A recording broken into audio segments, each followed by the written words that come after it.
Hey, everybody, it's Jared. Welcome to another episode of All Things Crime. We appreciate you tuning in. And while we're here, definitely hit that subscribe button and the bell so you never miss an episode, especially these bonus episodes that I've been doing with Tom. This is our second one. And the first one had such a great success that we just decided to keep doing these. So not sure how often we can actually get together, but Tom's a busy man, as am I. But we've really enjoyed doing these. So, Tom, welcome back. Good to be here, Jared. Thanks for having me. Of course, man. Rangers lead the way. Rangers lead the way.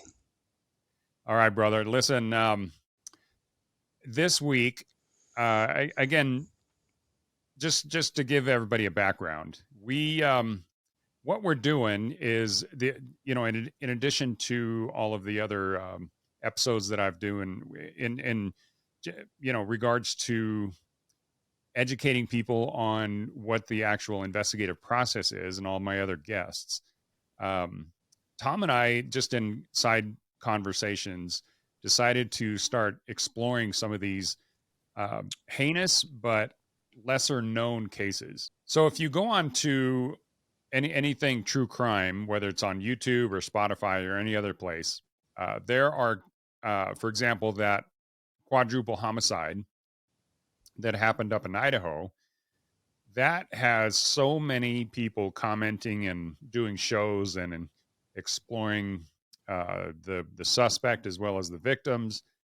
Just that just receives such a massive amount of attention, both in the media and in the true crime space.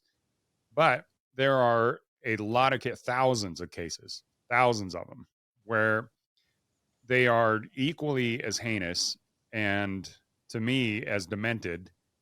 And yet they don't receive hardly any attention. So what Tom and I are doing, and we're debating on bringing on other guests that they may have some expertise in some of these. But personally, I think, Tom, you have such a wealth of experience that tapping into, until you're all used up and you're just, withered something or other on the side of the road, man, I'm going to keep using you to keep doing these episodes. So I hope that's all right.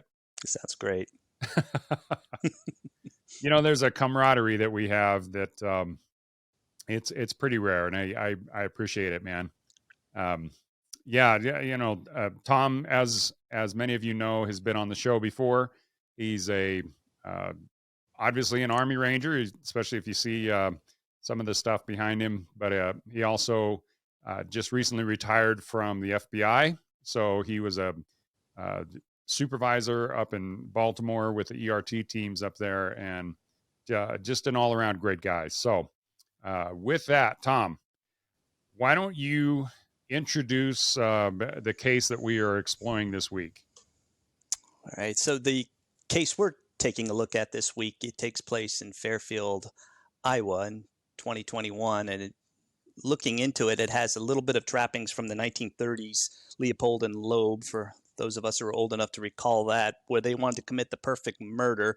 But this wasn't the case here. This was a hard one to take apart and make sense of and see what the rationale was and what the motivation was for these guys to do that. So going to the Midwest, Fairfield, Iowa is probably about 100 miles from anywhere of significance, meaning Cedar Rapids or Davenport or anything like that. Small town of about 10,000 people. And in the town here, one high school, but the high school teacher, Nohema Graber, is murdered while she's out on her afternoon walk. She's a Spanish teacher, originally from Mexico, and she has a very long, storied history of excellence. She was an airline pilot, and later on in her life, she wanted to give back a little bit and teach. And so she did. She was teaching at the school there. So she disappears during her afternoon walk in the very nearby park. And they find her body the next day. And that's where the story sort of begins and how we spin into this entire story here today. And the reason we can talk about it now is the two boys who committed this just took a plea agreement. And I feel that's right and proper to do that around that time rather than influencing and having an opinion and everything else about this. So, the park itself, she's only about a couple of thousand feet away from it.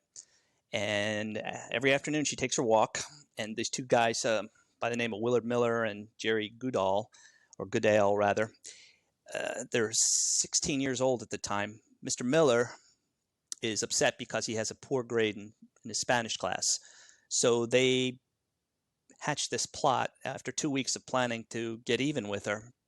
And like I said, I have difficulty even talking about it because it doesn't follow any thought process. It doesn't follow the thought process of anything that I've seen before, in as much as it just is a simple revenge, but it's a revenge where they didn't even do it with impunity, to quote Poe to a degree there. They didn't punish with impunity, even in that sort of demented mindset that they had. Instead, they went on Snapchat and talked about this. So the plan that was hatched was they went to the same park. They had done surveillance on the park, and what she did every day, waited and laid in wait until she was taking her walk, and then ambushed her from behind, used baseball bats, and killed her. Both of them participated in it. They had pre-staged a wheelbarrow and used a tarp, a wheelbarrow, and some ties, railroad ties rather, to cover her up. And after they pulled her off the trail, and essentially just killed her, and she was found the next day inside the park. She has a regular routine there, and it's inexplicable how this whole thing would have come together but for a bad grade. Inexplicable to me. I guess it's probably a good time to take a pause and let you talk and think about that, because it's pretty stunning stuff. Yeah, the more I read about this case, just the more disturbing it became. It's like, first of all, a couple of 16-year-olds that, one of them has a bad grade, and it was going to affect his GPA.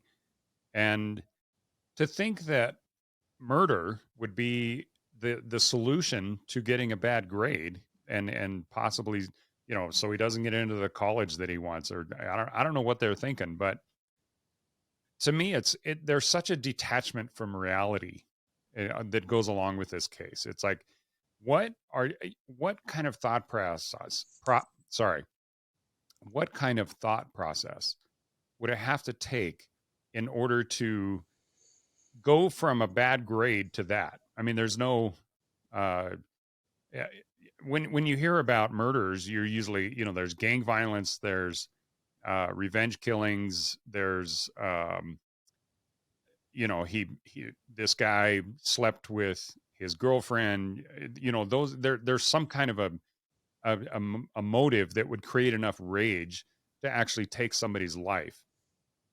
And in this, it's a bad grade, and he has an argument with her. And I mean, to me, I look at this and I'm like, what 16-year-old?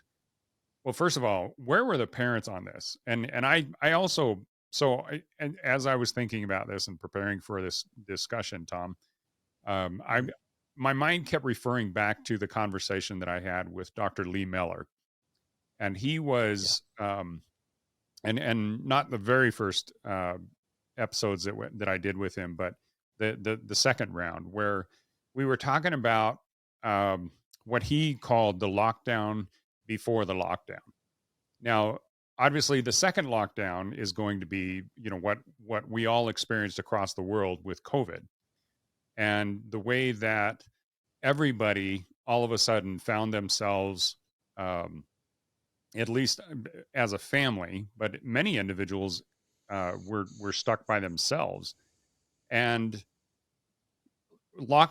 physically locked into isolated places. We were restricted from going into stores, and the mask was actually acted as kind of a barrier, not only physically with people's breath, but it also psychologically, because not being able to see people's faces is actually like a psychological barrier, which is why it's so detrimental for kids, developing kids, to not be able to see like their parents' faces and things like that. And that's, but anyway, there's a psychological barriers that were established on the lockdown. Well, what Dr. Miller was talking about was, prior to that, we were all kind of being conditioned to be isolated.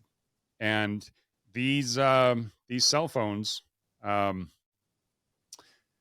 smartphones that we carry around in our pockets, are the major cause for it. and social media that we have access to 24/7 just by pulling it out of our pocket is a form of lockdown. And to me, that discussion was just fascinating. And if any of you haven't heard those episodes, go back to either the YouTube channel or on Spotify or iTunes or wherever you're listening to this, and go back and listen to that, because Dr. Miller, the way he's explaining it is we are kind of like self-isolating. So during COVID, all of us were miserable because we were restricted and not. I mean, granted, we're not like China where people are being welded into their houses, but um, despite that, and we had all sorts of restrictions, and for the natural human to want to um, get out and have their own ability to choose which direction you walk or drive or whatever, to have that restricted, we all know how that felt. Well, the crazy thing is we're kind of self-isolating with these cell phones, and so a perfect example is a teenager. If you let them just have unlimited access to their cell phone or a video game or something, how many hours will they sit there? Especially the boys. How many hours will they sit there and just play these games or stare at social media? And I guess I shouldn't say just teenage boys, because I'm guilty of it too. Where I get watching these stupid YouTube videos or whatever, and yeah. All right. Before I digress too much or continue editorializing here, but the bottom line is, I think these kids, if we were able to find out about their history, and I'll bet you, their family, what happened, especially over the last few years when COVID was so prominent and we were so restricted.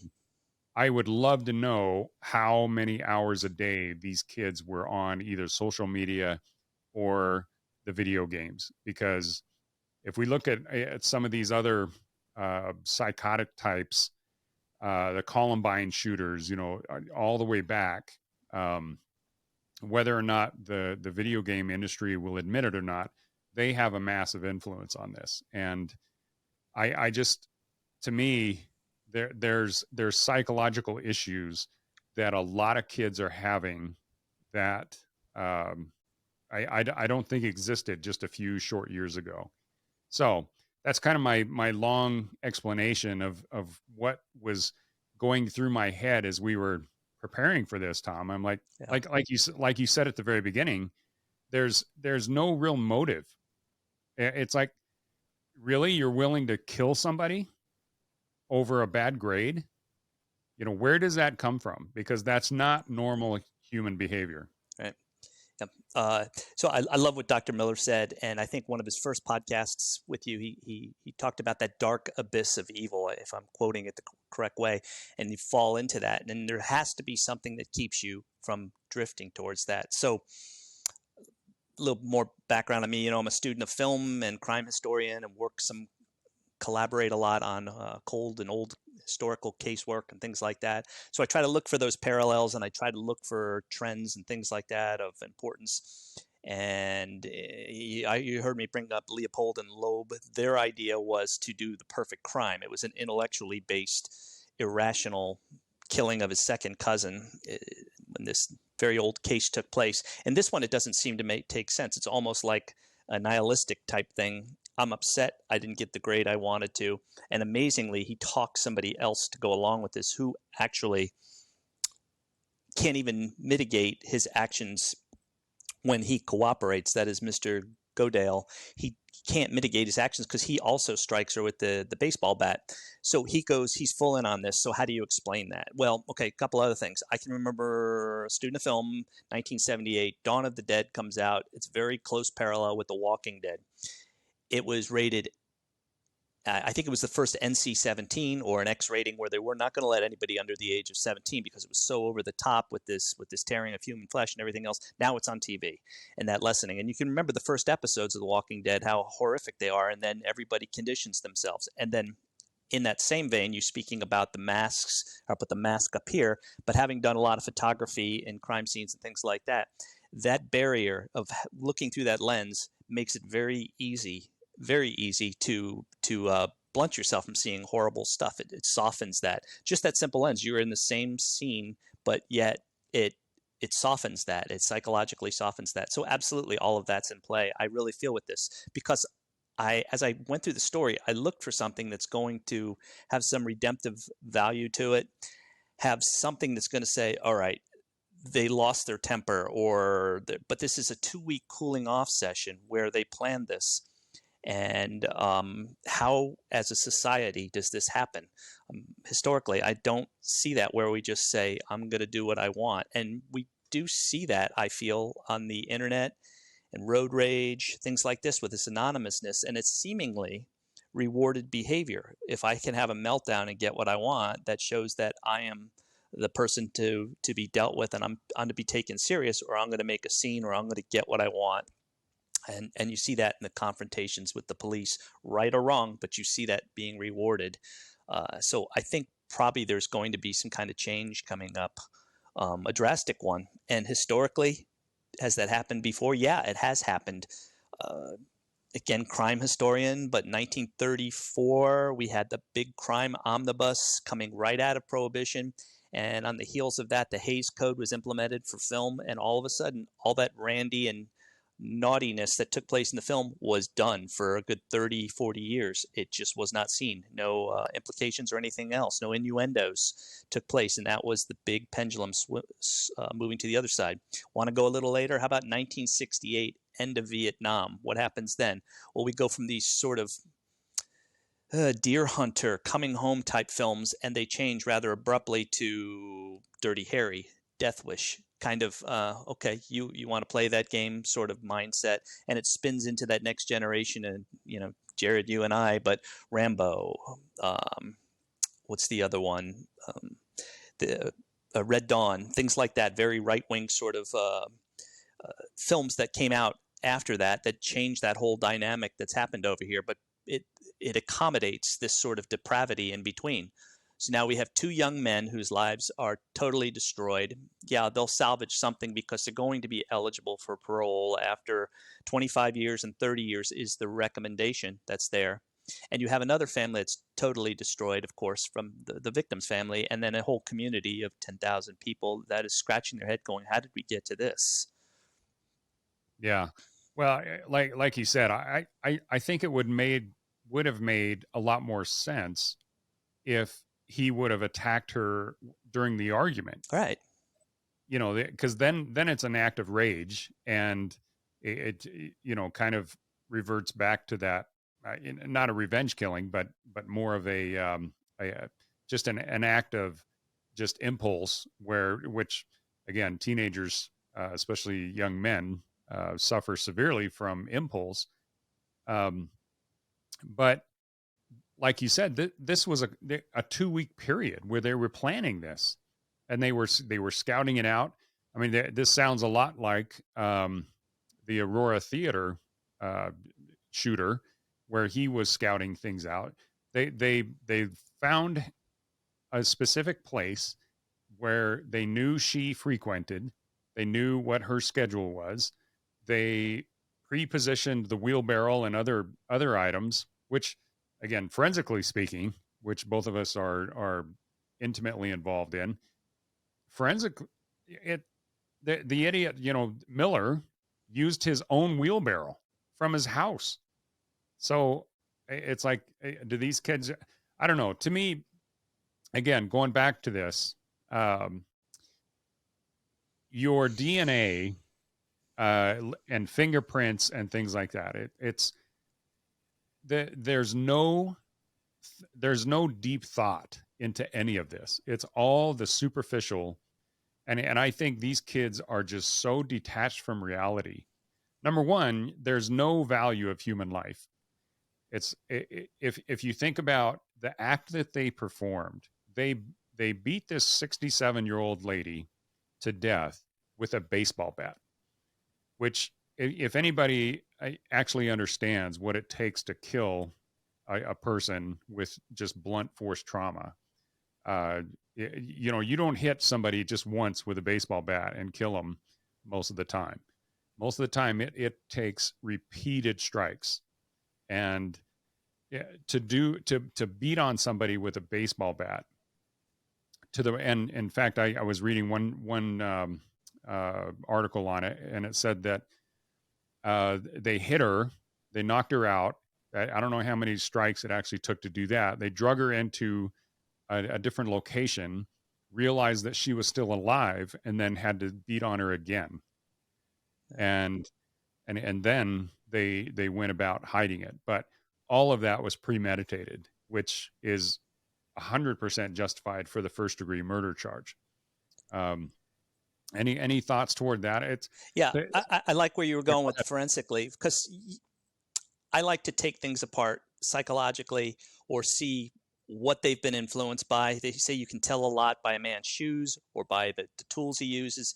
And I absolutely believe in that when I look at the instrumentality of what somebody does and what their weapon selection was, what their tool selection was, how are they going to Harbor Freight Tools, or are they buying, top grade tools over here, for example? How did they live their lives, and what decisions and how much information they have? In this case, there was very little. And it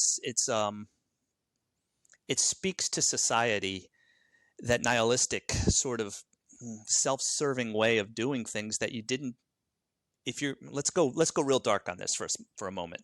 Let's say we're going to plan this crime, and this is the best detectives that I ever saw would put themselves in that person's shoes and walk their way through that. So we're going to go ahead and do that. Well, maybe we could look at forensic files.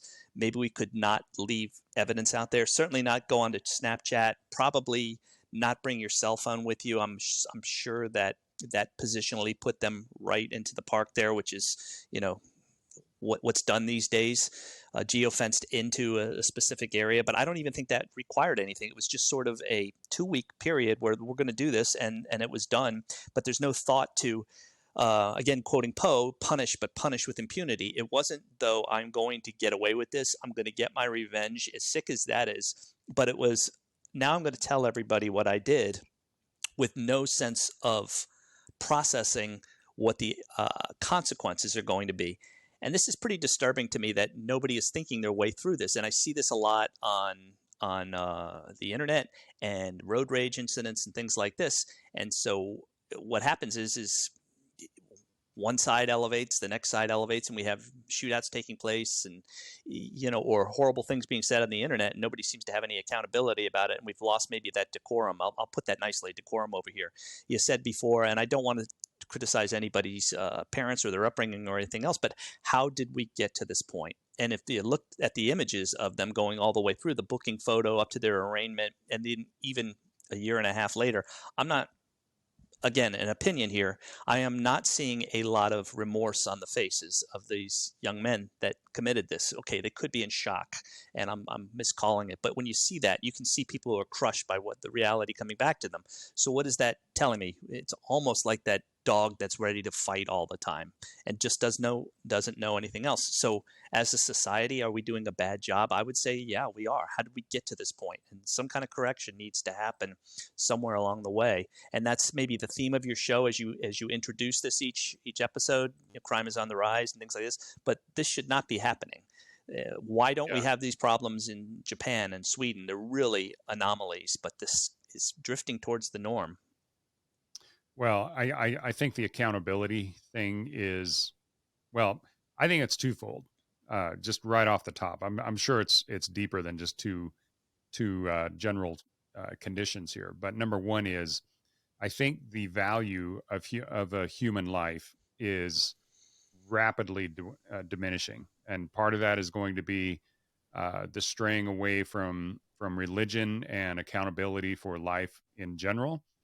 But number two is, I think the detachment from reality again, because so much of our life is oriented around social media and video games and watching other people do, fun things on YouTube, and it's like how many people actually go out and do, big things anymore, as opposed to just watching it.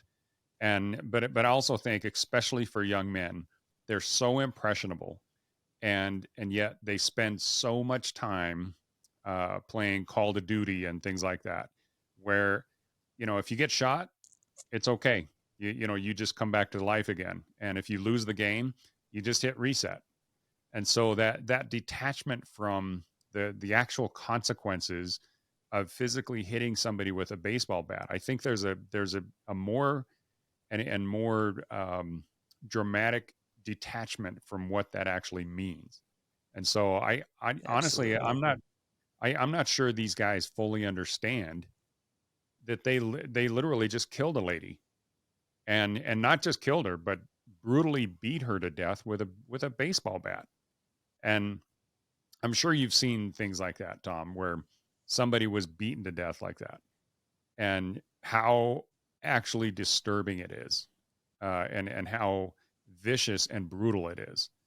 And it's so much different than what people actually think it is, based on, the video games and things like that. It's like I said, inexplicable. So through the 30 years or so I've been doing this, and the stories that I got through my parents and mentors that were in police work going way back, somebody would do something. They would have poor impulse control, and then you sit them down for an interview, and they're a blubbering mess, and they fall apart, and just like, okay, the guy's there. You would have somebody else who lost their control of their emotions, and especially young men, they just don't have a fully formed brain. They say, I think it's till age 30 in between, but you would see this sort of poor impulse control or something, and somebody loses it, and something in between happens that causes this horrific incident. And you see somebody who's an absolute either psychotic, but more likely totally psychopath, and they're as cold as a well, as Quint said in Jaws, like doll's eyes. The shark's eyes roll back, and they just aren't there. And I hate to say I see that in these boys right here, but I think it's a different thing. They're not psychopathic. How can you get two? Now, trouble finds trouble all the time. So that is a factor. But in a town of 10,000, and if you process all the other things that are going to go on, how did you think you were going to get away with this? Or did you just not care? It tells me they didn't care. They didn't Oh yeah. care, and they had Well, that inability especially to when care. Yeah. yeah, when they're bragging about it on Snapchat. It's like, I mean, again, it goes back to, do they actually understand what was happening, or did they seriously think that they're just like, back in the Matrix? Right. You I would know, think the we latter. we Yeah. we hear a lot about this. There's a lot of talk right now about being red pilled and blue pilled, and actually understanding, uh, the Matrix. It's amazing how popular that show has become again. It was awesome when it was first coming out in the '90s, and but now the reference to it is coming back over and over and over, because there's so many people that they can't differentiate. Well, they can, but they won't differentiate between what is reality and what is not. And I think in some of these people's minds, they're like, well, it's just in my mind, and so it doesn't matter. Or, what happens um, virtually is reality.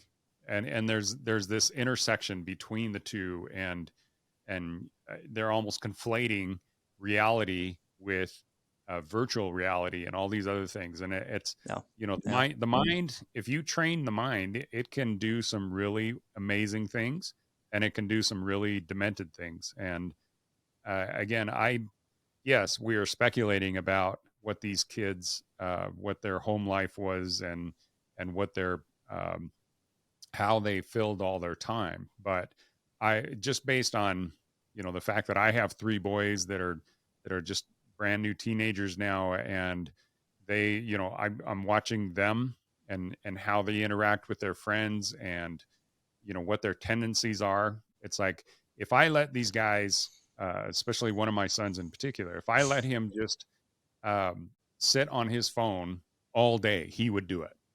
I mean, I almost have to physically get him up and get him out moving. Now, once he's out moving, he's fine. He's great and interacting with his friends and everything. But he gets into this mode. He's so focused, so singular focused on what is happening at the moment, that it's really hard to break him out of that. And I think us as parents, if we're not actually helping these young men and young women, but to a lesser extent, get out of that mode of just sitting on the couch and doing video games or social media or texting or whatever they're doing. It's like, get off your butt, go out and play, go do something.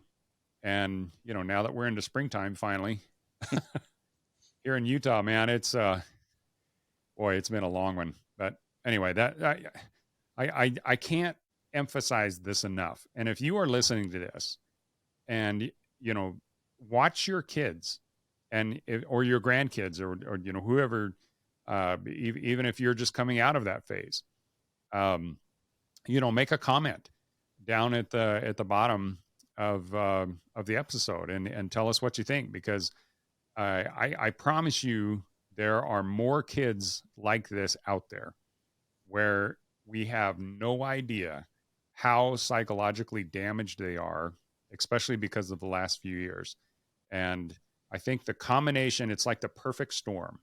We have this massive internet presence. We have this incredibly uncharted territory with the lockdown that happened with COVID and all the, you know, the masking and all of that stuff. And I think it has all come together, and it's all heading to a point where if we don't get a handle on this, you know, these kind of cases and these kind of horrific stories are going to be more commonplace than we think. Yeah, we need to shake them back to reality. I'm fond of quoting Jung and saying this, is that you are what you do, not what you say you do, not what, I'll throw a little bit of nastiness, your bumper sticker, t-shirt, or tattoo says. It's you are what you do. So what's lost in this whole mix is, well, did you get the grade you deserved from the work you didn't put in Spanish? You know, that seems to be totally lost. And how are you becoming a better person on that? Is it just check the block and move on? This is insane that you would think that. And where's the sense of accountability on it? Yeah, she's a hard teacher, whatever the case is, but you get better by doing hard things. Battle-hardened soldiers become battle-hardened through going through hard battles. And that seems to be lost in this morass of perhaps latchkey kids coming out of the 70s and 80s and, you know, two-income families, things like that. That makes things tough to have to provide those lessons. And we have a whole new generation that are better and more adept, way better adept with IT issues and being able to use things, apps that we don't even know about because they have the time and they network so well, and we're busy running businesses or working and things like that. So, you know, it's a dramatic change, and it's not just me saying it. It's not just Dr. Miller or Jared Bradley saying it. It's other people talking about the different ages and things like that. So we got to get a handle on this and maybe turn that tide somewhere along the way. Yeah. Yeah. Before we drop, I did want to say something. Yeah, go ahead. On the loss of the victim here. You know, it gets lost in the mix, and I know we have a good graphic on that. So what happens is they seem to get lost in the mix, and the trend these days is to not even mention the name of the mass shooter or the offenders. And but a big loss to society, Miss Graber was, and she led a really an angel, I think is how they described her in there. I know I have a good graphic on that I think we can put up, but you know, the American dream, coming over from Mexico. She was an airline pilot, one of the first women to do that. She raised 3 kids, and 2 of them, at least that I know, and it could be all 3, I'm sure, have publicly forgiven these 2 offenders for what they did. And I think we need more of that. We need to tout more of that and less of the getting in your face type stuff. So a big loss and a big rest in peace for her and what all she did and gave the community. And I think maybe a small silver lining is maybe the change that will come from people confronting the issues we have. Oh, that's well said, Tom. I appreciate that. Yeah, it's a lady that could have been enjoying retirement, but she was a school teacher, so she was 67. Had her kids were already grown, but she was still giving back to the community. She's still active. She's still out, walking around that park every day, and seemed to be having just a phenomenal life.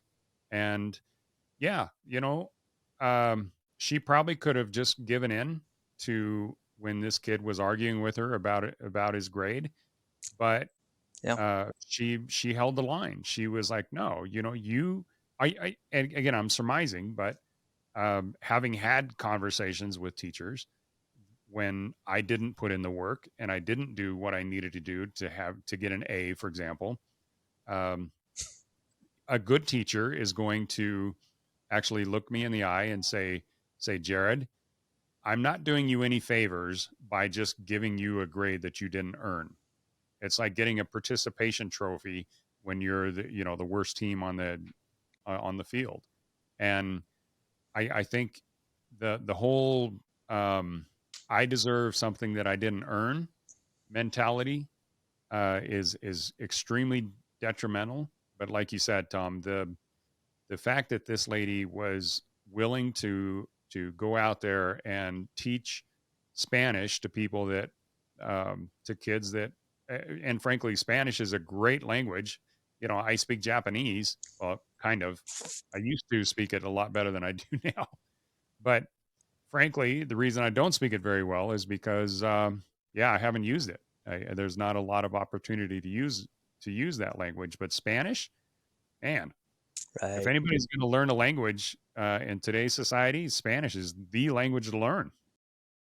But Right. A couple levels deeper into it, she was building bridges from the Latin community into the Anglo community, and that's where we need to be. It's not going to go away. And so, yeah, I'm perhaps melodramatic in saying it, but I think we owe her a tip of the hat and a debt of gratitude for the service that she gave back to the community by doing that. Like you said, she could have enjoyed retirement and yeah. put it on cruise control. Did not do that. So, Well, and yeah, 100% right. She deserves all the kudos that we can possibly give her, and I think that's one of the reasons that this case is even more emotional and dramatic and heinous, is that she was such a good person, didn't deserve anything remotely close to what she got, and for what, and the fact that these two young men have not only destroyed their own lives, they've destroyed their families' lives, and they've destroyed um, this school teacher's life. Her family, the entire community is of. I grew up in a town not much smaller than that.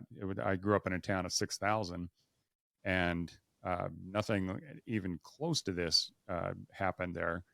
But even things that were half this heinous devastated the community. So, our prayers and thoughts and prayers go out to all of those involved with this case. And it's just tragic, but hopefully we can all learn something from it. yeah, I think so. I think so. All right, brother. Hey, let's end this here. Right. And I appreciate your time and your research. And so those of you that are listening, definitely make some comments down there and share this story. We've got to get it out there. There's enough going on in society that kind of glosses over these kind of cases and these kind of stories, and yet we can't because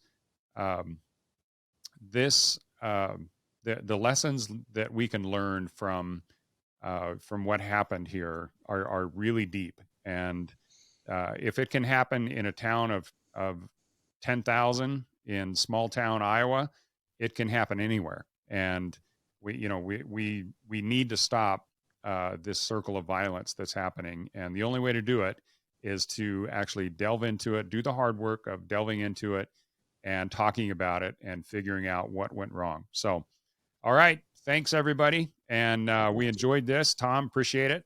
And we'll see you next time. Pleasure. Take care, Jared. Thanks for joining us. Your attention today brings us one step closer to exposing and eliminating the evil that brings crime to our communities. Hit subscribe and share this episode. Together, we will bring justice to every victim.